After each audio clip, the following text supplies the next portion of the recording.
The day is shaping up to be pretty decent, Brooks says, weather-wise. He'll tell you more about that in just a few minutes. Right now, though, if you were in a relationship, should you really have a backup plan? There is new research that shows half of all women have a guy on the back burner just in case things go wrong in their current relationship. Physician and national mindful living expert Dr. Romie Mushtaq is here to talk more about that. Dr. Romie, seriously? Good morning, Tom. I know, and Come on, this sounds positively guy, doesn't it? And I have to sit here and defend all of us women, but this is the latest psychology research. I was just as shocked reading this data. More than half of women who are married and categorize themselves as happily married. Wait a sec. They're married. Happily married women are doing this? Have a backup plan. And what is a backup plan? It means you have someone on the back burner. So a specific person they've identified. A specific person that they've identified, and in most cases it was either an ex-boyfriend or an old friend who never made it to the dating category.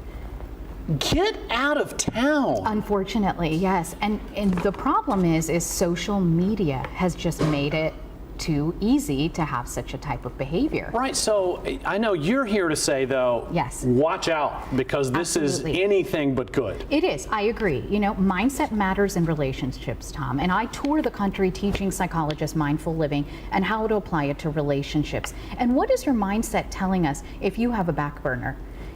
It's telling us we don't know how to communicate well in a relationship, or when the going gets tough, instead of maybe learning important skills from a professional on how to cope with all the ups and downs that always happen in a marriage, we're saying it's okay to run away. Yeah, I mean, the first thing that comes to my mind is that shows just a total lack of commitment. I agree. Well, I don't know if it's a lack of commitment, or is it that people haven't learned the appropriate coping skills. You know, it's a direct projection of how we feel about ourselves if we're not comfortable in a relationship and wanting to run away. We have to be comfortable with the relationship first with ourselves, and if there's a problem in the marriage, there's no shame in getting help from a licensed professional, Tom. So, and that's where I was going right now. Mm-hmm. If there's somebody out there who's watching right now and says, you know what, that's me. I want to change this. Yes. What steps should they start taking? Step one, delete that backup burner plan from your cell phone, Twitter account, Facebook, however you're in connection with them. You know, take the temptation out.